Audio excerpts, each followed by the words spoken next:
2008 সালের 16 ফেব্রুয়ারি রাত আনুমানিক 10:30।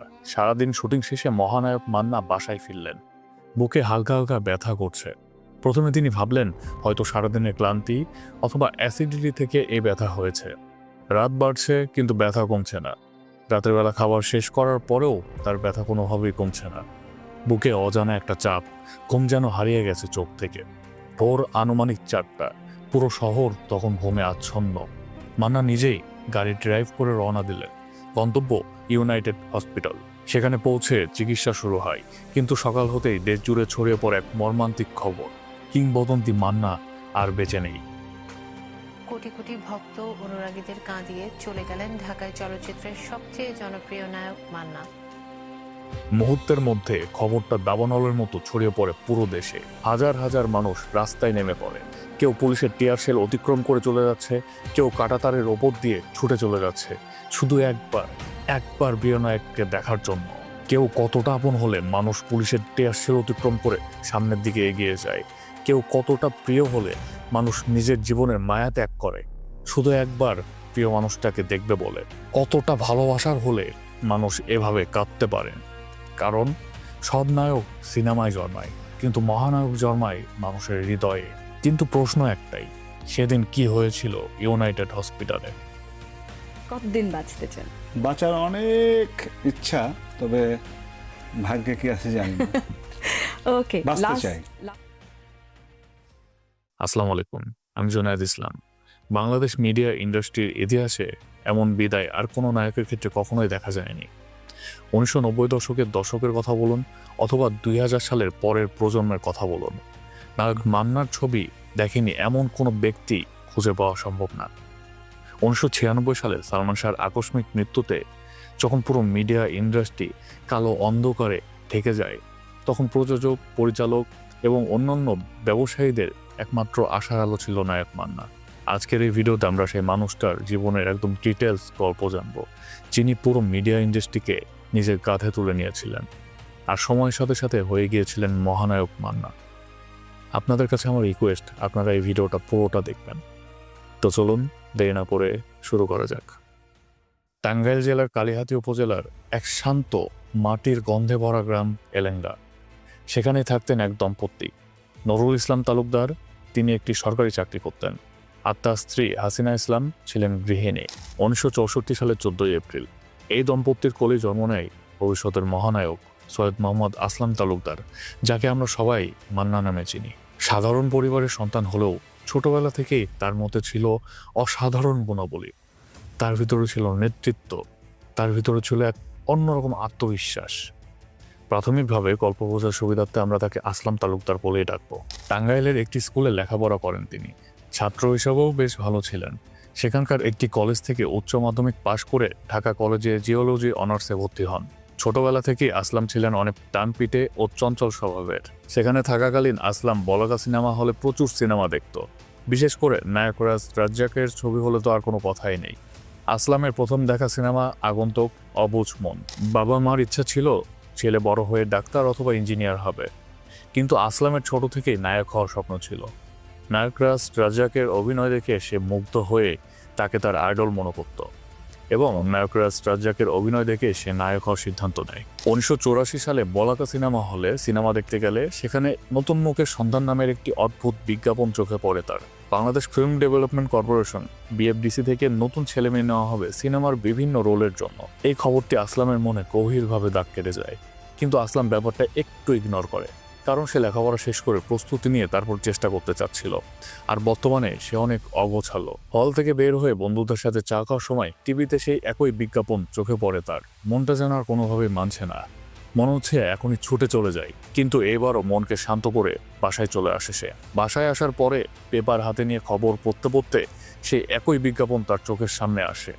এইবার আর আসলাম কোনোভাবেই নিজেকে ধরে রাখতে পারে না। সে চিন্তা করে, একই খবর যেহেতু বারবার না চাইতেও তার সামনে আসছে, হয়তো একবার তার চেষ্টা করা উচিত। পরে সে বন্ধুদের সাথে আলাপ করে যে আমি একবার এই নতুন মুখের সন্ধানে ইন্টারভিউ দিতে চাই।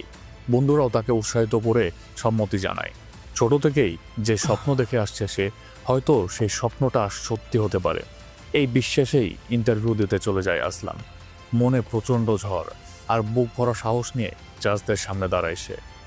ইন্টারভিউ বোর্ডে ছিল সুভাষ দত্ত, দিলীপ বিশ্বাস, কাজী জহির, কর্নেল শাহাবুদ্দিন, ববিতা, নায়করাজ রাজ্জাক, সোহেল চৌধুরী, দিতিসহ আরও অনেকেই।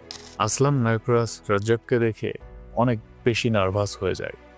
ছোট থেকে যে মহানায়কের সিনেমা দেখে, যার অভিনয় দেখে তার মনে নায়ক হওয়ার স্বপ্ন নিয়েছে, যাকে দেখে ইন্সপায়ার্ড হয়ে নায়ক হওয়ার স্বপ্ন নিয়ে সে আজ এ পর্যন্ত এসেছে, সে নায়করাজ রাজ্জাক তার সামনেই তার ইন্টারভিউ দিতে হবে। সবাই ছিল, ববিতা ম্যাডাম, রাজ্জাক ভাই ছিল। তখন বললো যে তুমি, আপনার কেমন লাগছিল যে আমি নার্ভাস যে ছিলাম। রাজ্জাকের ফিল্ম দেখে আপনি ফিল্ম করার জন্য ইন্সপায়ার্ড, উনি সামনে বসা, আমি ভীষণ তার নার্ভাস আগে কি ওনাদেরকে তো কখনো সামনাসামনি দেখিনি? ও মাই গড, আমি এখন বুঝতে পারছি আপনার সিচুয়েশনটা। তখন আমার জিজ্ঞেস কি জানেন আপনি, তখন বললাম যে আমি নাচতে জানি। তখন নাচ দেখান, তো নাচ দেখালাম। না, আপনি কি আসলে নাচতে জানতেন? হ্যাঁ, আমি না মানে শিখেছেন? না ওইরকম না, ক্লাসিক্যাল করে না। হ্যাঁ, দেখে শেখা। দেখে নাচ আমি শিখেছি। অভিনয় দেখান, তখন আমি বললাম আমি অবসমান ছবির অভিনয় দেখান। তখন রাজ্জাক সাহেবের অভিনয় রাজ্জাক সাহেবের সামনে দেখাচ্ছে। আসলামের যে ব্যাপারটা সবার থেকে তাকে আলাদা করেছিল সেটা হলো তার ধৈর্য। অডিশনের টোটাল 34 জন পার্টিসিপেট করেছিল, যার মধ্যে আসলাম হয়েছিল 19 নম্বর। কিন্তু সে হাল ছাড়েনি। সবাই যখন অডিশন শেষে চলে যায়, তখন আসলাম আশেপাশের জায়গাটা ভালোভাবে ঘুরে দেখার চেষ্টা করে। আশেপাশের দু একজন মানুষের সাথে মিল ফালানো যায় কিনা সেই নিয়ে চেষ্টা করে এবং সফলও হয়ে যায়। লাস্টে সবাই চলে গেলেন যার যার মতো, কিন্তু আমার একটা ধৈর্য ছিল ভীষণ। এই অফিস পাড়ায় ঘুরতাম, এফডিসিতে ঘুরতাম, শুটিং দেখতাম, এর দ্বারের কাছে যেতাম, ওর কাছে যেতাম। হ্যাঁ, অফিস পাড়ায়, ফিল্মের অফিস পাড়ায় যেতাম যে আমার একটা সুযোগ দেন। আলমী ভাইয়ের কাছে যেতাম, রাজ্জাক ভাই, তো রাজ্জাক ভাই একটা সুযোগ দিলেন, ছবির নাম তওবা। রাজ্জাক সাহেব যখন আমাকে নিলেন তখন আমাকে 2001 টাকা দিয়েছে সাইনিং মানি। একটি সাইড রোলের ক্যারেক্টারে অভিনয় করার সুযোগ পায় সে। তবা সিনেমায় তার সাথে ছিল নায়করাজ রাজ্জাক, ইলিয়াস কাঞ্চন, ববিতা, নিপা মোনালিসা। বিভিন্ন প্রযুক্তিগত কারণে এই সিনেমাটা মুক্তি দিতে অনেক সময় লেগে যায়। তবা সিনেমা আসলামের প্রথম সিনেমা হলেও তার মুক্তিপ্রাপ্ত হিসেবে প্রথম সিনেমার খাতায় নাম লেখায় পাগলি সিনেমা। হঠাৎ করে রাত 11টা, পর্বত সিনেমা হলের মালিক শাহাদাত সাহেব, পরবর্তীতে বাদশা ভাই নামে ডিরেক্টর হয়েছিলেন, সে হলো দীপজলের বড় ভাই, আমার বাসায় এসে হাজির রাত 11টার সময়। একটা ছবি বানিয়ে দিতে হবে 1 মাসের মধ্যে। আমি তখন দিলদার আলী ছবি এফডিসির গেটে 1 মাস শুটিং করে ছবি করেছিলাম। এটা জানাজানি হয়ে গিয়েছিল ইন্ডাস্ট্রিতে যে খুব কম সময়ের মধ্যে একটা ছবি বানিয়ে ফেলেছেন। তো সে এসে বলল যে আমি জানি না কাকে কি আর্টিস্ট নেবেন, একটা ছবি কালকে থেকে শুটিং করতে হবে, আমার জিদ কালকে থেকে শুটিং করতে হবে। তখন আমি বললাম ঠিক আছে, না কী কী করতে হবে বলেন। তখন আমি বললাম যে ঠিক আছে, আমাকে কিছু টাকা দিলেন ডিরেক্টর হিসাবে। আমি আহমেদ ইমতিয়াজকে নিয়ে ওই রাতেই একটা গান, গল্প মাথায় নেই, শুধু একটি নাম বললাম, তাৎক্ষণিকভাবে একটা নাম বললাম যে ছবির নাম যদি পাগলি হয় কেমন হয়। বলল ভালো। নতুন মুখের একটা ছেলে খুব নেচেছিল, লম্বা মতো একটা ছেলে, মিঠুনের মতো বেশ নেচেছিল, অনুষ্ঠানে দেখেছিলাম এফডিসিতে। ওই ছেলেটির ঠিকানা কোথায় এইটা জেনে যেন সকাল 10টার সময় আমার কাছে চলে আসে। তো দেখি ম্যানেজার যথাবিহিত একটা গাড়ি নিয়ে চলে এসেছে। তো আমাকে বললো স্যার আমি খবর নিয়েছি, মোহাম্মদপুরে থাকে ছেলেটি। কি নাম? নাম বলতে পারলো না, তো ঠিকানা নিয়েছি, আমি চলো যাই। নায়কের বাড়িতে মান্নার বাসায় গিয়ে হাজির। আমি নক করলাম, বিস্ময়ের ব্যাপার, মান্নার বাবা দরজা খুললেন। দরজা খুলে বললেন কি চাই? আমি বললাম মান্না মানে একটা ছেলে নতুন মুখে নেচেছিল, ওকে চাই। তো বললো ঠিক আছে ডেকে দিচ্ছি। মান্না বের হয়ে এলো, কী জন্য আসছেন? তখন আমি বললাম যে আপনাকে সিনেমার নায়ক হিসাবে নির্বাচিত করেছি, আমি নায়ক নিতে চাই। ওর বিশ্বাস হলো না এবং আমি বললাম যে আমি গাড়ি নিয়ে আসছি, এখনই যেতে হবে আমার সাথে। ওর শুনে সব কিছুই ওর কাছে বিস্ময় মনে হচ্ছিল। কারণ কি ও হতে পারে এমনটা ভেবেছিল, পরবর্তীতে যেটা কথা হয়েছে ভেবেছিল এমনটি যে ওকে আমি নিয়ে গাড়িতে উঠিয়ে কোথাও মেরে ফেলতে পারি, হয়তো আমি ওর কোনো সন্ত্রাসী গ্রুপ মেরে ফেলতে পারি, এমন একটা আতঙ্ক ছিল। পরবর্তীতে যখন জানা হয়েছিল নায়ক মান্নার কাছ থেকে, তো তখন এই আতঙ্কটা তার মধ্যে কেন এসেছিল? সে কি তখন পর্যন্ত কাজী হায়াতকে চিনতে পারেনি বা কি? না, কাজী হায়াত তো তখন এত পপুলার না, আর সে দেখেও নাই, কাজী হায়াতকে দেখে নাই, আমি শুধু নাম বলেছিলাম। আর এইভাবে শুটিং হবে এবং এফডিসিতে না, তাও সিনেতান স্টুডিও মিরপুরে, সেখানে যেতে হবে তাকে গাড়িতে উঠে, এটি তার কাছে একটা আতঙ্কের বিষয় ছিল। তখন সে আমাকে বলেছিল যে ঠিক আছে যান, আমি বললাম যে ছবিটা যদি করতে হয় তোমার, ঠিক আছে, আমার সাথে না গেলে তুমি যে দুটো প্যান্ট শার্ট নিয়ে চলে এসো সিনেতান স্টুডিও মিরপুর। আমি ভাবলাম ও যাবে না, কিন্তু আমি পৌঁছানোর 1 ঘন্টা পরেই দেখি ও পৌঁছে গেছে। সেই থেকে তার দেখে অ্যারেঞ্জমেন্ট দেখে সব কিছু দেখে সেদিন বিকেলে একটা শট নেওয়া হয়েছিল। তো সেই সব ব্যবস্থা দেখে সে কিন্তু বুঝতে পেরেছিল যে হ্যাঁ ছবি হবে, এবং সেই যে লেগেছিল ছবিটার পেছনে। আর তারপরে আসলাম নিজের নাম পরিবর্তন করে মান্না রেখে দেয়। 80-র দশকে যখন মান্না ছবিতে অভিনয় শুরু করে, সেই সময় রাজ্জাক, আলমগীর, জসিম, ফারুক, জাফর ইকবাল, ইলিয়াস কাঞ্চনরা সহ আরও অনেক দাপুটে নায়ক ছিল। আর এত দাপুটে নায়কের ভিড়ও পাগলি বেশ ভালোই ব্যবসা সফল হয় সেই সময়ে। আর তারপরেই মান্নাকে আর পেছনে ফিরে তাকাতে হয়নি। 1985 সালে সেপ্টেম্বর থেকে 1991 সালে ফেব্রুয়ারি পর্যন্ত 5.5 বছরে মান্না প্রায় 23টি সিনেমায় অভিনয় করেন।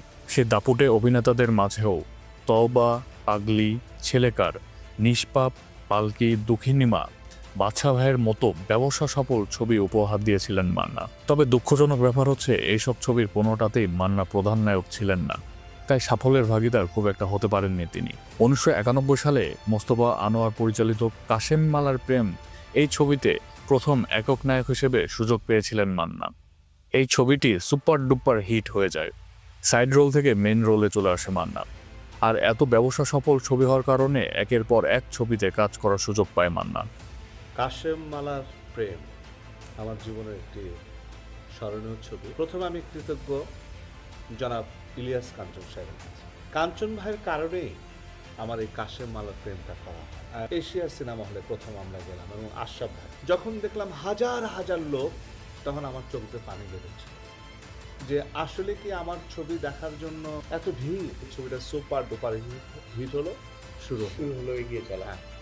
এরপরে কাজী হায়াত পরিচালিত দাঙ্গা ও ত্রাস এই ছবিটির কারণে একক নায়ক হিসেবে প্রতিষ্ঠা পাওয়া আরও বেশি সহজ হয়ে যায় তার জন্য।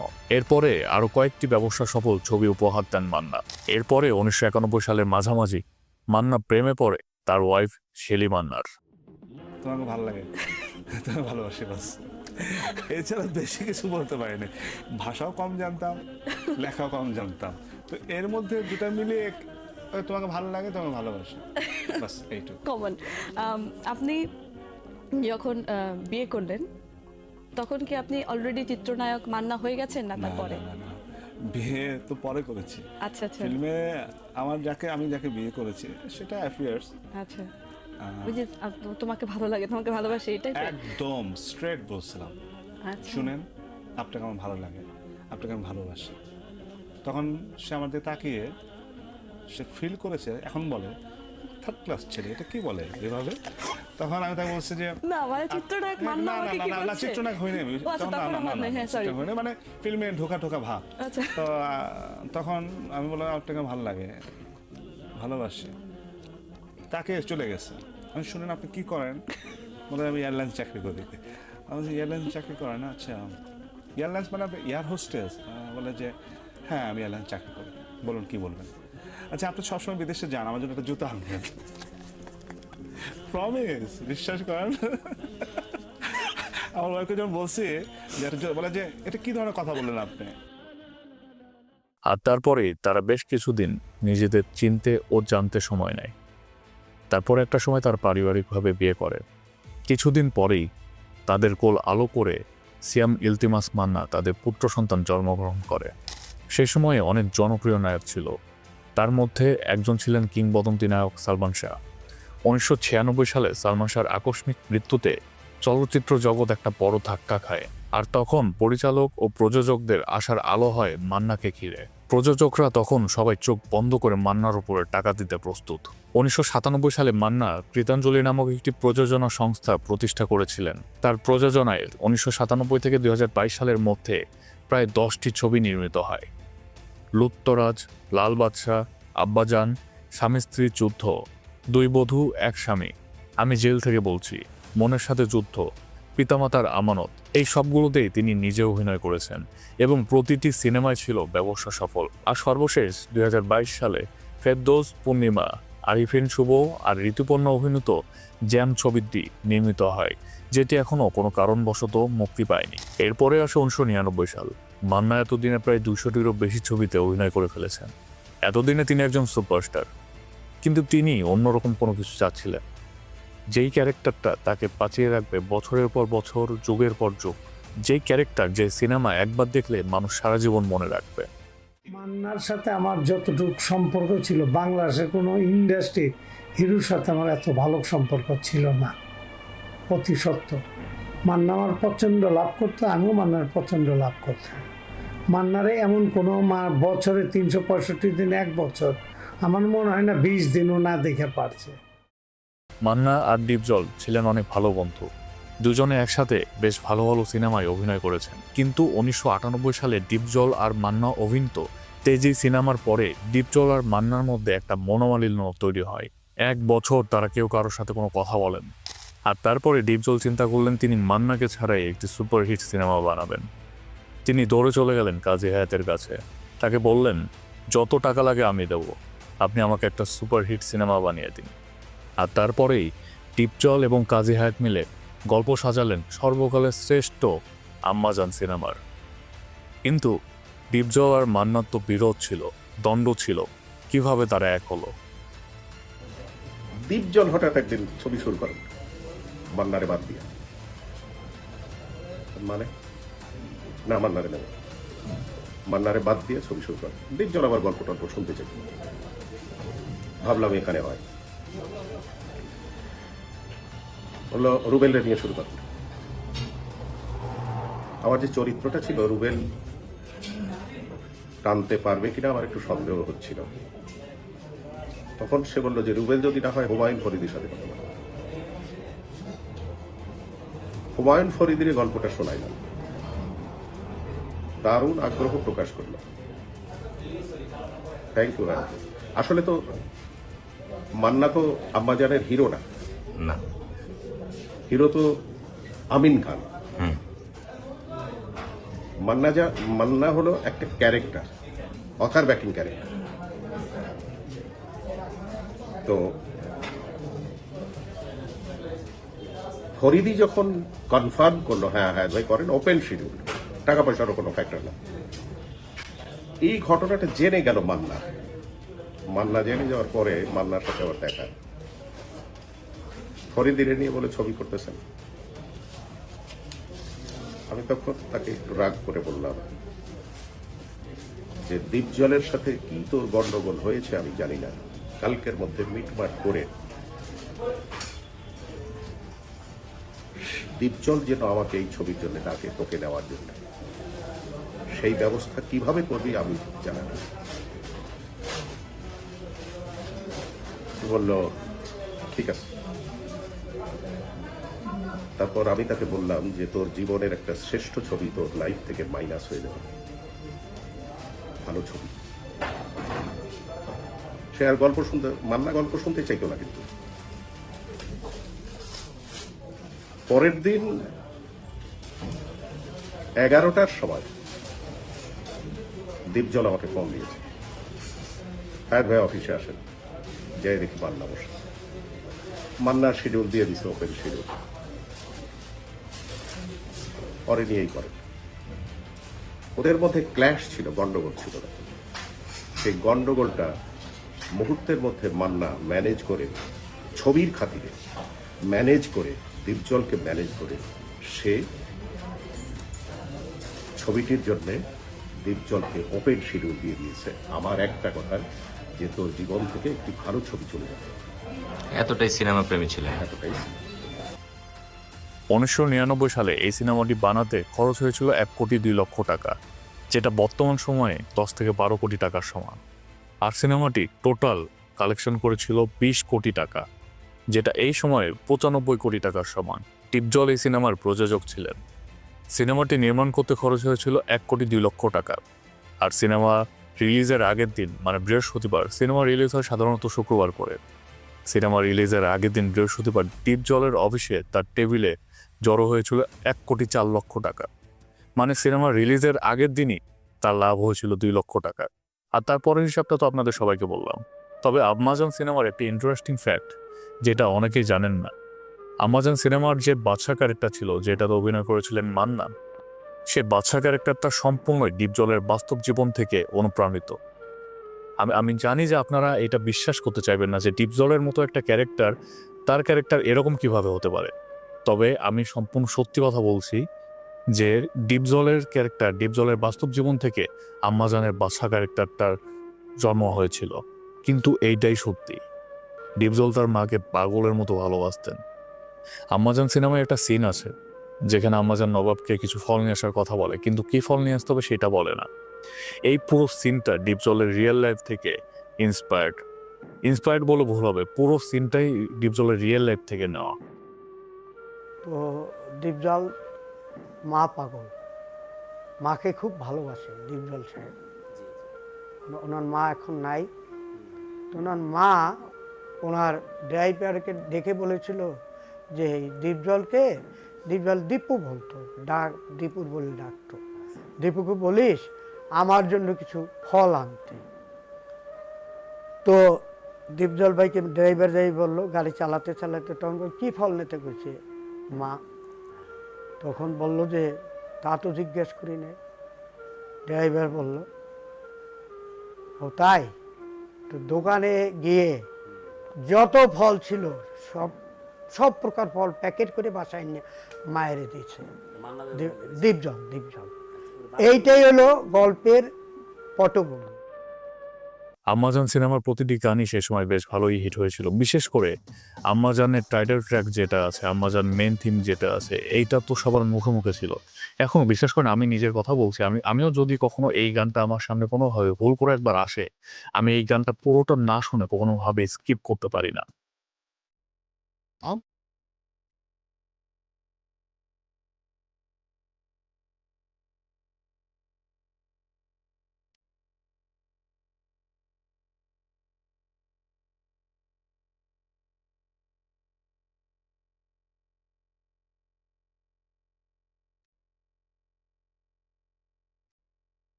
এই সিনেমাটি সে সময় 3টি ক্যাটাগরিতে টোটাল 8টি পুরস্কার পেয়েছিল। মেরিল প্রথম আলো পুরস্কার পেয়েছিল 1টি, 6টি ক্যাটাগরিতে বাচসাস পুরস্কার পেয়েছিল এবং জাতীয় চলচ্চিত্র পুরস্কার পেয়েছিল 1টি। মান্না ব্যক্তিগতভাবেও অনেক পুরস্কার ও সম্মাননা পেয়েছেন। যেমন 2003 সালে বীর সৈনিক সিনেমার জন্য শ্রেষ্ঠ অভিনেতা হিসেবে পুরস্কার লাভ করেন। 1999 সালের আম্মাজান, 2000 সালে কষ্ট, 2007 সালে মেশিনম্যান সিনেমায় শ্রেষ্ঠ অভিনেতা হিসেবে মেরিল প্রথম আলো থেকে পুরস্কার লাভ করেন। তারপরে 1999 সালে আম্মাজান, 2001 সালে আব্বাজান, 2004 সালে উত্তরের ক্ষেপ, 2007 সালে মনের সাথে যুদ্ধ, 21 সালে চলচ্চিত্রে বিশেষ অবদানের জন্য বাচসাস থেকে বিশেষ পুরস্কার লাভ করেন। 2002 সালে দুই বধূ একসাথে চলচ্চিত্রের জন্য শ্রেষ্ঠ চলচ্চিত্র অভিনেতা হিসেবে ইন্টারন্যাশনাল অ্যাওয়ার্ড পান। 2004 সালে মান্না ভাই সিনেমার জন্য শ্রেষ্ঠ অভিনেতা হিসেবে ট্র্যাব অ্যাওয়ার্ড পান। আর সর্বশেষ 2007 সালে শ্রেষ্ঠ অভিনেতা হিসেবে BCRA অ্যাওয়ার্ড পান। মহানায়ক মান্নাকে অনেকে প্রতিবাদী নায়ক, জনগণের নায়ক, গরিবের নায়ক, আরও অনেক কিছুই বলতেন। কারণ মান্নার প্রতিটি ছবিতে সমাজের দুর্নীতি, অনিয়ম, জালিয়াতি, গরিবদের উপর নির্যাতন থেকে শুরু করে সমস্ত সোশ্যাল মেসেজ দিয়ে ভরা থাকতো। মান্নার যে কোনো মুভি আপনি দেখেন, তাতে কোনো না কোনো একটা সোশ্যাল মেসেজ আপনি অবশ্যই পাবেন। কিন্তু মান্না যে পর্দার সামনেই শুধু প্রতিবাদ করতে এমনটা নয়, মান্না পর্দার পিছনেও ঠিক একইভাবে প্রতিবাদ করে গেছেন। 1990 দশকের পর থেকে অনেক অসাধু প্রযোজক ও হল মালিক মিলে অধিক লাভের আশায় অনেক নোংরা ও বাজে ছবি বানানো শুরু করে, যেখানে থার্ড ক্লাস নায়ক নায়িকাদের দিয়ে অনেক অসামাজিক অভিনয় করিয়ে নেওয়া হতো, যেইগুলো ভদ্র ফ্যামিলির কেউই পরিবার নিয়ে হলে গিয়ে দেখতে পারতো না। কিন্তু এক শ্রেণীর দর্শক এই ছবিগুলো অনেক বেশি পছন্দ করত। এই অসাধু লোকদের জন্য বাংলা সিনেমা ইন্ডাস্ট্রি অনেক হুমকির মুখে পড়ে, আর ভালো শিল্পীদের আস্তে আস্তে বদনাম হতে থাকে। তখন মহানায়ক মান্না একা হাতে লড়াই করার সিদ্ধান্ত নেন। FDCর সবাই ওনার কথা শুনতো। উনি সবাইকে একজোট করে আন্দোলন করতে শুরু করে এবং উনি সরকারের সাথেও কয়েক দফায় বৈঠক করতে থাকে যেন এই সমস্ত অশ্লীল ছবি বাংলাদেশ থেকে চিরতরে বন্ধ করা যায়। একটা সময় এইসবের জন্য এইসব ছবি কমতে থাকে, আর এই জন্যই অনেকে মান্নাকে দেখতে পারতো না। অনেকেই চাইতো মান্নাকে রাস্তা থেকে সরিয়ে ফেলতে, কারণ মান্নার জন্য তাদের রমরমা ব্যবসার অনেক ক্ষতি হয়ে যাচ্ছে। 2004 সালের শেষের দিকে মান্না শিল্পী সমিতির সাধারণ সম্পাদক হিসেবে দায়িত্ব পান, আর তখন থেকে উনি আরও জোরালোভাবে এই সমস্ত অশ্লীল ছবি ইন্ডাস্ট্রি থেকে সরিয়ে ফেলার জন্য ওনার সর্বোচ্চ চেষ্টা করতে থাকেন। নামটা বলার পরেই তো শুরু হয়ে গেল উত্তেজনা, চারিদিকে আও কাও চিল্লাচিল্লি, হ্যান ত্যান মিথ্যা কথা কইতাছে হ্যান ত্যান। আস্তে আস্তে বাইরে সবাই বেড়ে গেল। মান্নারে সবাই দেখল দীপু রিভলভার দেখাইল, তোরে আমি গুলি করব, তুই আমার নাম কেন বললি? মান্নারে বলছে, সব দেখেন দীপু প্রডিউসার, তারা গুলি করো। মান্না কয় এটা কারণ হ্যান ত্যান, পুলিশ আনলো, পুলিশ এলো, সব চলে গেল। সভাপতি তো উনি বললো যে মান্না তুমি এক কাম করো, তোমার সাথে এই ঘটনা তুমি একটা লিখিত বিচার, তখন একটা লিখিত বিচার দিল যে আমার এগুলি করবো, হ্যান করবো। মান্না ভাই বললো, মান্না ভাই একটা লিখিত বিচার দিল মান্না। তখন সাক্ষী মানলো আমারে। তখন ছিল আমার সেই সভাপতি শিল্পী সমিতির, দীপদল ছিল সেক্রেটারি, আমি ছিলাম দপ্তরের প্রচার সম্পাদক। আচ্ছা, তখন মান্না বললো যে আমার দুইটা সাক্ষী দরকার, দীপদলে বললো। নিজে বললো ঠিক আছে সাক্ষী পাবা তুমি। খুব বন্ধু ছিল, খুব খাতির ছিল, আসলে অনেক ছবি করছে। তারপরে এই দীপজল বললো আমাকে, লাবু ভাই আপনি আর আমির দুজনে সাক্ষী দিবেন, আপনারা ছিলেন, সাক্ষী দিবেন। ঠিক আছে, ওকে দেবো, সত্য কথা দেখছি আমি। এইভাবে পরে সব সুবিধা মিলে আমি বসে মিলে বাপটা চাইছে সব দেখুন দিব না, কোনো অ্যাকশন জানি। সব দেখান 3 মাসের জন্য ব্যান করে দিয়েছিল এফডিসি, 3 মাসের জন্য এফডিসি লিখতে পারবো না। না, আসলে আমি অশ্লীলতার বিরুদ্ধে সারাটা প্রায় আজকে 7 ইয়ার্স হয়ে আন্দোলন করে যাচ্ছি। সরকারের সাথে বসেছি, চলচ্চিত্রের অনেকের সাথে বসেছি, এবং অশ্লীলতা বন্ধের কারণে আমার উপরে মৃত্যুর হুমকিও এসেছে। আমি অশ্লীলতা মোটেই পছন্দ করি না, করব না, আগামীতেও করব না। আমি চাই সুস্থ ছবি, যে ছবি মা বাবা ভাই বোনকে নিয়ে দেখা যায় না সেটাকেই বলে অশ্লীল ছবি। দর্শকরা যদি অশ্লীল ছবি প্রত্যাহার করে, অশ্লীল ছবি যদি হলে না দেখতে যায়, অশ্লীল শিল্পীদেরকে যদি অ্যাকসেপ্ট না করে, তাহলে আমার বিশ্বাস আগামীতে চলচ্চিত্র জগৎ থেকে সম্পূর্ণভাবে অশ্লীলতা দূর হয়ে যাবে। শুধু আমাদের দায় দায়িত্ব না, দায় দায়িত্ব এদেশের সরকারের, এদেশের জনসাধারণ, খেটে খাওয়া মানুষদের দায়িত্ব আছে যে আপনারা যদি অশ্লীল ছবি দেখা বন্ধ করে দেন, অটোমেটিক বন্ধ হয়ে যাবে। যে গত শুক্রবারে আমরা জরিপ করেছি 40 জনের মতো আর্টিস্ট এই অশ্লীলতার সাথে জড়িত। পরবর্তীতে দেখা গেল 30 জনের মতো শিল্পী এরা বাইরের, এরা শিল্পী সমিতির সদস্য বা সদস্য না, এরা সহযোগী মেম্বারও না, এদেরকে বাইরের থেকে নিয়ে এসে কাজ করানো হচ্ছে। আর একটা কথা আপনি বলেছেন কিছুক্ষণ আগে যে শিল্পীরা সব ব্যাপারে দোষী বা শিল্পীরা অশ্লীল ছবিতে অভিনয় করছে। শুধু কি শিল্পীদের দোষ? কোনো পরিচালকের দোষ না, কোনো ক্যামেরাম্যানের দোষ না, কোনো ডিরেক্টরের দোষ না, কোনো প্রডিউসারের দোষ না, কোনো মেকআপ ম্যান, ড্রেসম্যান, প্রোডাকশন ম্যানেজার, কেউ না কেউ সবাই মিলেই এটাতে জড়িত। আজ থেকে 20 বছর আগে বা 10 বছর আগে বা আমরা যখন আসি, তখন একটা প্রডিউসার বা ডিরেক্টর যে অফারটা দিচ্ছে সেটা যুক্তিসঙ্গত ছিল, সেটা স্ট্যান্ডার্ড ছিল, সেটা মান ছিল। কিন্তু এখনকার এই টাইমে আমাদের শিল্পী সমিতির সদস্য ছাড়াই বাইরের থেকে নিয়ে এসে এদেরকে কাজ করানো হচ্ছে। যার জন্য আমরা সার্কুলেশন দিয়েছি যে শিল্পী সমিতির সদস্য ছাড়া চলচ্চিত্রে কেউ অভিনয় করতে পারবে না। আমাদের একটা নেক্সট মিটিং আছে, মিটিংয়ে আমরা ডিসিশন নিব। আমরা সরকারি পর্যায়ে প্রশাসনের কাছে আমরা সাহায্য সহযোগিতা যাব, যেগুলো কন্ট্রোল করার জন্য প্রশাসনিকভাবে কি করা যায়। আর শিল্পী সমিতির মাধ্যমেও আমরা খুব সিরিয়াস অ্যাকশনে যাব। বিকজ আমি ব্যক্তি মান্না কিছু করার নাই আমার, কিন্তু আমার চেয়ার কিছু করার আছে। যে চেয়ারে আমি বসে আছি, সেই চেয়ারে যে ডিসিশন দিবে মানে আমি দিব, সেটা কঠিন সিদ্ধান্ত আমি নিব। আপনি ইচ্ছা করলে তো সব কিছু করতে পারবেন না। এটা সবার একত্রিত হয়ে কাজগুলো করছে। কিন্তু একটা জিনিস বলছেন আপনি যে তারা শিল্পী, আসলে কি তারা শিল্পী? যে অশ্লীল ছবিতে কারা কারা অভিনয় করছে, কাদেরকে দেখা যাচ্ছে চলচ্চিত্র পর্দা? আপনি বলুন শাবনুরের কথা, আপনি বলুন পূর্ণিমার কথা, আপনি বলুন রিয়াজের কথা, আপনি বলুন আমাদের ওই মৌসুমীর কথা। ইন্ডাস্ট্রিতে অনেক ভালো শিল্পী আছে, এখনও আছে, কাজ করছে। সব শিল্পী দোষী না। হাতে গোনা কিছু শিল্পীর জন্য পুরা দায়িত্বটা, পুরা দুর্নামটা আমাদের ঘাড়ে এসে পড়েছে। যেহেতু ঘাড়ে এসে পড়েছে, এর আগে আমরা কোনো কিছু ডিসিশন নেইনি, এবার আমরা ডিসিশন নিচ্ছি। সেটা আমরা সরকারের কাছে সাহায্য চাবো, প্রযোজক সমিতির কাছে সাহায্য চাবো, পরিচালক সমিতির কাছে সাহায্য চাবো, সব সমিতির কাছে আমরা সাহায্য চাবো যে আমরা এই ডিসিশন নিতে যাচ্ছি, আপনাদের সহযোগিতা আমরা চাই। কিন্তু শিল্পীদেরকে শাসন করার অধিকার বা তাদেরকে কন্ট্রোলে আনার অধিকার এটা আমাদের আছে, কিন্তু অন্য সমিতিকে শাসন করার অধিকার বা তাদেরকে কিছু বলার অধিকার আমাদের নেই। যার জন্য এবার গোটা ইন্ডাস্ট্রি আবার এক হয়েছে, সব সমিতি এক হয়েছে, এক হয়ে ঐক্য পরিষদ একটা সমিতি গঠন করা হয়েছে। সেই সমিতির মাধ্যমে, সব সমিতির মাধ্যমে কর্মসূচি আমরা হাতে নিয়েছি। মহানায়ক মান্না ওনার স্বাস্থ্য নিয়ে অনেক বেশি সচেতন ছিলেন। ওনার তেমন কোনো বড় রোগী ছিল না। ওনার যদি সামান্য অ্যালার্জিও হতো, উনি সেটা নিয়ে ডাক্তারের কাছে চলে যেতেন। 44 বছর বয়সে ওনার শরীরে তেমন কোনো রোগী ছিল না। ওনার শুধু সামান্য অ্যাসিডিটির প্রবলেম ছিল। আর সব সাধারণ দিনের মতোই উনি এফডিসি থেকে শুটিং করে 2008 সালের 16 ফেব্রুয়ারি রাতের বেলা বাসায় ফেরেন। তখন থেকে বুকে হালকা হালকা ব্যথা করছে। উনি চিন্তা করেন যে এটা হয়তো বা আমার সারাদিনের ক্লান্তি অথবা অ্যাসিডিটির জন্য হতে পারে। তারপরে উনি শেলির সাথে কথা বলেন, রাতের বেলা খাবার খান। রাতের বেলা খাবার খাওয়ার পরেও ব্যথাটা কোনোভাবেই কমে না। তখন উনি শেলিকে বলেন যে আমার এরকম বুকে ব্যথা করছে, ব্যথাটা কোনোভাবেই কমছে না।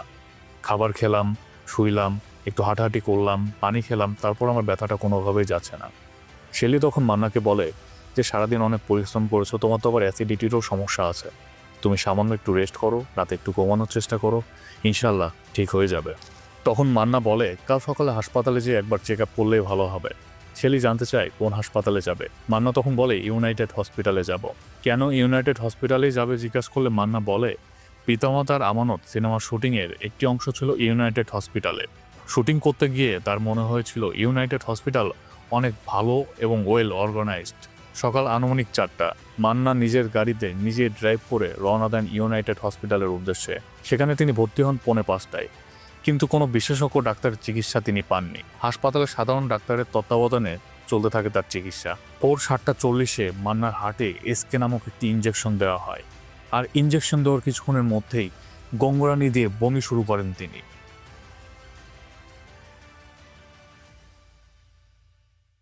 কাউকে কিছু বুঝতে না দিয়েই দুনিয়া থেকে বিদায় নেন এই চলচ্চিত্রের মহানায়ক মান্না। মান্না চলে গেছেন এই খবরটা শুনে সবার আগে ভেঙে পড়েছিলেন তার স্ত্রী শেলি মান্না। নিজেকে আর সামলাতে পারেননি তিনি। চোখের জল থামানোর শক্তি ছিল না তার ভেতরে। তার পাশে দাঁড়িয়ে ছিল ছোট ছেলে সিয়াম। সেদিন সেই শিশুর চোখেও ছিল নিঃশব্দ প্রশ্ন, আমার বাবা হয়তো আর ফিরবে না। এই দৃশ্যটাই যেন ভেঙে দিয়েছিল পুরো জাতিকে। কারণ মান্না শুধু একজন নায়ক নন, ছিলেন এক পরিবারের সন্তান, এক জাতির প্রিয় মুখ, বাংলাদেশ চলচ্চিত্রের এক অবিচ্ছেদ্য অংশ। খবরটা ছড়িয়ে পড়তেই সারা দেশ নিস্তব্ধ হয়ে যায়। ঢাকার রাস্তাঘাট, বাজার, অফিস সব জায়গায় একটাই আলোচনা, নায়ক মান্না আর নেই। শহরের রাস্তাঘাটগুলো ভরে যায় শোকার্ত জনতায়। যান চলাচল বন্ধ, মানুষ ভিড় করছে এফডিসির সামনে, যেন এক মহাসন্ন্যতান। সবাই ছুটে চলেছে প্রিয় নায়ককে শেষবারের মতো দেখবে বলে। মান্নার জানাজা অনুষ্ঠিত হয় এফডিসিতে। সেদিন এফডিসির চিত্র ছিল এক অভূতপূর্ণ আবেগের প্রতিচ্ছবি। নায়ক, নায়িকা, পরিচালক, প্রযোজক, চলচ্চিত্র জগতের প্রায় সবাই সেখানে ছিলেন, আর সবাই কেঁদেছেন হৃদয়ের গভীর থেকে। চলচ্চিত্রের প্রতিটা মানুষ সেদিন ভেঙে পড়েছিল। যে চলচ্চিত্রকে মান্না একা নিজের কাঁধে বয়ে এনেছিলেন এত বছর, সে চলচ্চিত্রই হয়ে গেল নিঃস্ব, হয়ে গেল পঙ্গু। কেউ তখন আন্দাজও করতে পারছিল না যে মান্নার চলে যাওয়াতে বাংলা সিনেমা কতটা শূন্য হয়ে পড়ল। কাজী হায়াৎ, যিনি মান্নাকে প্রথমবার বড় পর্দায় এনেছিলেন, যার সাথেই মান্নার শেষ ছবিটাও হয়েছিল, তার কাছে মান্না শুধু একজন নায়ক নয়, ছিলেন সহযোদ্ধা, ছিলেন নিজের সন্তানের মতো, আত্মারও কাছের মানুষ। কাজী হায়াতের চোখের জলে যেন বলছিল, আমি আমার ছেলেকে হারালাম, আমি আমার দুনিয়ার সব থেকে গুরুত্বপূর্ণ সম্পদটা হারালাম। আর যখন মান্নার মরদেহ ঢাকা থেকে টাঙ্গাইলের পথে নেওয়া হয়, পুরো রাস্তার দুই পাশে সারি সারি মানুষ, যাদের চোখে অশ্রু, মুখে নীরব দোয়া। মানুষ শুধু দেখতে চায় মহানায়ক মান্নার শেষ যাত্রা। নায়ক মান্না চলে গেছেন, কিন্তু তার ভালোবাসা, তার ত্যাগ, তার রেখে যাওয়া ইতিহাস আজও অপরিপূর্ণ। সেই দিনে পুরো বাংলাদেশের প্রতিটি মানুষের, পুরো বাংলাদেশের জনগণের কান্নায় প্রমাণ করে দিয়েছে নায়ক শুধু পর্দায় হয় না, নায়ক তৈরি হয় মানুষের হৃদয়ে। আর মান্না ছিলেন সেই সত্যিকারের নায়ক, যাকে মানুষ আজও ভালোবাসে, চোখের জলে আজও স্মরণ করে। ডাক্তারদের ভাষ্যমতে মান্না হৃদরোগে বা কার্ডিয়াক অ্যারেস্টের কারণে মারা গেছে, কিন্তু গল্পের পেছনেও অনেক সময় থাকে অন্য গল্প। এই কার্ডিয়াক অ্যারেস্ট কি, আগে চলুন সেটা জেনে আসি। হার্ট অ্যাটাক কি এবং কার্ডিয়াক অ্যারেস্ট কি, এ দুটো একটু আলাপ করব। অনেকেই আসলে এ দুটো মিলিয়ে ফেলেন। আসলে দুটো টার্মিনোলজি মূলত হার্টকে মিন করা হয়। হার্ট অ্যাটাক মানেও হার্টের একটা ঘটনা, দুর্ঘটনা। আবার কার্ডিয়াক অ্যারেস্টও আসলে হার্ট বন্ধ হয়ে যাওয়া। সুতরাং সবাই মনে করে যে হার্টেরই একটি ব্যাপার, এবং অনেকেই হার্ট অ্যাটাককে কার্ডিয়াক অ্যারেস্ট মনে করেন বা কার্ডিয়াক অ্যারেস্টকে হার্ট অ্যাটাক মনে করেন। আসলে দুটো ভিন্ন ব্যাপার। মূলত হার্ট অ্যাটাক হলো হার্টের রক্তনালী যদি 100% বন্ধ হয়ে যায় এবং তীব্র বুকে ব্যথা, বমি, অনেক বেশি ঘাম হয়, এভাবে প্রেজেন্ট করে রুগী। এবং এই হার্ট অ্যাটাকটি হয় মূলত হার্টের রক্তনালী বন্ধ হয়ে গিয়ে হয়, এবং এর চিকিৎসা হিসেবে কিন্তু ওই হার্টের রক্তনালী যেটি বন্ধ হয়ে যায় সেটি খুলে দেয়া, এই হলো এর চিকিৎসা। আর কার্ডিয়াক অ্যারেস্ট এটি মানে হলো হার্ট পুরোপুরি বন্ধ হয়ে যায়। হার্ট অ্যাটাকে কিন্তু হার্ট পুরো বন্ধ হয়ে যায় না, হার্টের একটি রক্তনালী বন্ধ হয়ে যায়, হার্ট চলতে থাকে এবং তীব্র বুকে ব্যথা হয়। আর কার্ডিয়াক অ্যারেস্টটি কিন্তু তীব্র বুকে ব্যথা হবে না, কিন্তু হার্ট পুরো বন্ধ হয়ে যাবে, পুরো হার্টই বন্ধ হয়ে যাবে এবং রোগী অজ্ঞান হয়ে যাবে এবং রোগীর শ্বাস প্রশ্বাসও বন্ধ হয়ে যাবে। এটি হলো কার্ডিয়াক অ্যারেস্ট। এবং এই কার্ডিয়াক অ্যারেস্ট কিন্তু নানান কারণে হতে পারে, অনেক কারণে হতে পারে। স্ট্রোকের কারণে কার্ডিয়াক অ্যারেস্ট হতে পারে, কারো শরীরের রক্তচাপ একদম কমে গিয়ে শক হয়ে সেখান থেকে কার্ডিয়াক অ্যারেস্ট হয়ে যেতে পারে, কারো শরীরের রক্তের অম্লতা অনেক বেশি বেড়ে গিয়ে সেখান থেকে কার্ডিয়াক অ্যারেস্ট হতে পারে। এছাড়া আরও অনেক কারণ আছে, ইভেন হার্ট অ্যাটাক হয়ে সেখান থেকেও কার্ডিয়াক অ্যারেস্ট হতে পারে। অনেকগুলো কারণে 12টা-14টা কারণ আছে যে কারণে কার্ডিয়াক অ্যারেস্ট হতে পারে। এবং এই কার্ডিয়াক অ্যারেস্ট মানে হলো হার্ট বন্ধ হয়ে যাওয়া, শ্বাস বন্ধ হয়ে যাওয়া এবং রোগীর অজ্ঞান হয়ে যাওয়া। এই সময় কিন্তু রোগী বুকে ব্যথা অনুভব করবেন। ডাক্তারদের ভাষ্যমতে অ্যাকিউট হার্ট অ্যাটাক বা কার্ডিয়াক অ্যারেস্ট হয়েছিল মান্নার। কিন্তু যে ব্যক্তির কার্ডিয়াক অ্যারেস্ট হবে সে গাড়ি চালিয়ে অথবা নিজে হেঁটে এক পা এগোতে পারবেন না। কিন্তু হাসপাতালে সিসিটিভি ফুটেজে দেখা যায় মান্নার নিজেই ড্রাইভ করে গেছেন, নিজেই হেঁটে গিয়েছেন ডাক্তারদের কাছে, নিজেই ভর্তি হয়েছেন, নিজেই সব কিছু করেছেন, তাকে কেউ ধরেনি। তিনি ছিলেন সম্পূর্ণ স্বাভাবিক সুস্থ একজন মানুষ। সকাল 7:40 দেওয়া হয় এক বিশেষ ইঞ্জেকশন যেটার নাম এসকে, যা সাধারণত অভিজ্ঞ কার্ডিওলজিস্টের তত্ত্বাবধানে দেওয়া হয়। ওই ইঞ্জেকশন দেওয়ার পরে মান্না গোংরাচ্ছিল, এক পর্যায়ে বমি করে দেয়। এমনকি হাসপাতালে জরুরি বিভাগ থাকলেও সেখানে নেওয়া হয়নি মান্নাকে। অনেক অভিজ্ঞদের মতে গ্যাসের ব্যথা আর হার্টের ব্যথা অনেকাংশেই কিছুটা এক হয়। সেই ভেবেই প্রাথমিক চিকিৎসা করেছিলেন ইউনাইটেড হসপিটালের চিকিৎসকরা। কিন্তু তারা হয়তোবা কখনো কল্পনাতেও ভাবেনি তাদের সামান্য ভুল চিকিৎসা, সামান্য অবহেলা বাংলাদেশ থেকে তার মহানায়ককে কেড়ে নেবে।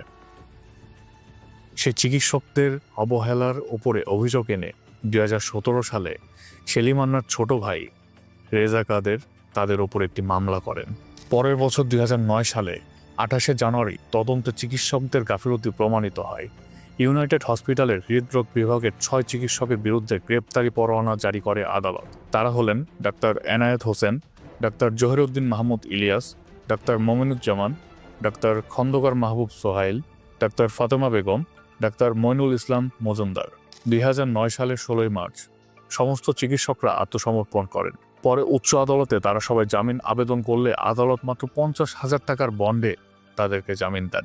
2009 সালের 18 অক্টোবর ওই 6 চিকিৎসকের বিরুদ্ধে অভিযোগ গঠনের মাধ্যমে বিচার শুরুর আদেশ দেন ঢাকার বিশেষ জজ আদালত। সাক্ষ্য গ্রহণের দিন অভিযোগ গঠনের বৈধতা চ্যালেঞ্জ করেন আসামি পক্ষ। এর প্রেক্ষিতে হাইকোর্ট মামলার কার্যকর স্থগিত করে। পরবর্তীতে এই স্থগিত আদেশের মেয়াদ শুধুই বেড়ে চলেছে। দীর্ঘ 17 বছরেও কোনো সাক্ষ্য গ্রহণ হয়নি। রাজনৈতিক প্রভাব খাটিয়ে বিচার কাজ বাধাগ্রস্ত করার নজির আছে বাংলাদেশে। মহানায়ক মান্নার ক্ষেত্রেও ঠিক তাই হয়েছে। বিভিন্ন তথ্যসূত্রে পাওয়া খবর থেকে জানা যায় তারেক জিয়া মান্নাকে খুব পছন্দ করতেন। 2001 সাল থেকে 2006 সাল পর্যন্ত ক্ষমতায় ছিল বিএনপি। আর এই সময়ে তাদের মধ্যে একটা ভালো বন্ধুত্বপূর্ণ সম্পর্ক ছিল। বাংলাদেশের অশ্লীল সিনেমা আটকানোর জন্য বেশ কয়েকবার তিনি তারেক জিয়ার সাথে বৈঠকও করেছিলেন। 2007 সালের বাংলাদেশের রাজনীতিতে এক অস্থির পরিস্থিতি শুরু হয়। জনজীবন উত্তাল হয়ে পড়ে। রাজনৈতিক সহিংসার নির্বাচনের বিতর্কের কারণে ক্ষমতায় আসে সেনা সমর্থিত তত্ত্বাবধায়ক সরকার, যার নেতৃত্বে ছিলেন ডাক্তার ফখরুদ্দিন আহমেদ। তারপর আসে 2008 সালের নির্বাচন। ডিসেম্বরের শেষ দিকে ক্ষমতায় আসে বাংলাদেশ আওয়ামী লীগ। শেখ হাসিনা পুনরায় প্রধানমন্ত্রী হিসেবে দায়িত্ব নেন। তারেক রহমানের সাথে অনেক বেশি ঘনিষ্ঠ সম্পর্ক ছিল মান্নার, আর এইটাকেই হাতিয়ার বানিয়েছিল আসামি পক্ষরা। সেজন্যই হয়তোবা 2008 সাল থেকে 2024 সাল 2025 সাল পর্যন্ত এখন পর্যন্ত কোনো বিচার হয়নি নায়ক মান্নার। কিন্তু 2024 সালের 5 আগস্টের পরে বাংলাদেশের চিত্র পাল্টিয়েছে, বাংলাদেশের আইন ব্যবস্থা পাল্টিয়েছে, বাংলাদেশের শাসনামল পাল্টিয়েছে, বাংলাদেশের সমস্ত কিছু পাল্টিয়ে গেছে। আমরা আশা রাখতেই পারি, অবশ্যই আমরা আশা রাখতেই পারি হয়তোবা কোনো এক সময় নায়ক মান্নার বিচার হবে, সুষ্ঠু তদন্ত হবে, নায়ক মান্নার পরিবার ন্যায় পাবে। অনেকেই মনে করে যে মান্না অশ্লীল ছবির প্রতিবাদ করায় অনেক অসাধু ব্যবসায়ীদের ক্ষতি হয়েছিল, মান্নার অনেক শত্রু জন্ম নিয়েছিল, আর সেই ক্ষতি থেকেই অনেকেই মান্নাকে হত্যা করতে চাইতো। হ্যাঁ, এটা সত্য যে মান্নার অনেক শত্রু হয়ে গিয়েছিল সেই সময় এবং তাকে অনেকেই হত্যা করতে চাইতো। কিন্তু মান্নার মৃত্যু যে তাদের থেকেই হয়েছে অথবা চলচ্চিত্র কারণেই যে মান্নার মৃত্যু হয়েছে এটার কোনো সত্যতা প্রমাণ পাওয়া যায়নি। শেলির পরিবার থেকে শুরু করে সবাই মনে করে মান্নার মৃত্যুর মূল কারণ চিকিৎসকদের অবহেলা ও ভুল চিকিৎসা। সময় বদলেছে, প্রজন্ম বদলেছে, কিন্তু তারপরেও নায়ক মান্নার নামটা আমাদের সবার স্পন্দনে থেকে গেছে। তিনি হয়তোবা পর্দায় নায়ক ছিলেন, কিন্তু তারপরে পর্দার বাইরেও তিনি সবার নায়ক ছিলেন। তিনি ছিলেন প্রতিবাদের প্রতিচ্ছবি। সেলিম মান্না, পুত্র সিয়াম, মান্নার কোটি কোটি ভক্তরা আজও মান্নার শূন্যতা অনুভব করে, মান্নার ভালোবাসা অনুভব করে। নায়ক তো অসংখ্য জন্ম নেয়, কিন্তু মহানায়ক আসে তখনই যখন ইতিহাস নিজে থেকে এক কিংবদন্তির গল্প লিখতে চায়। আর সেই কিংবদন্তি আমাদের মহানায়ক মান্না।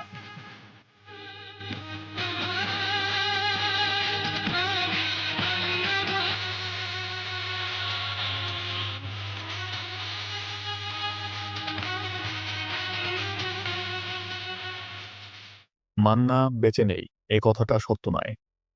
মান্না বেঁচে আছে আমাদের সবার মাঝে। যতদিন বাংলা ইন্ডাস্ট্রি থাকবে, যতদিন বাংলা সিনেমা থাকবে, যতদিন মানুষের ভালোবাসা থাকবে, ততদিন মান্না বেঁচে থাকবে। আসবার কালে আসলাম একা, যাইবার কালে যাব একা, মাঝে মাঝে মনরে বলি চক্ষু মেলা কি দেখলা, মন বলে দুনিয়াদারি ছকুমারি এক, পৃথিবীটা মানুষেরই।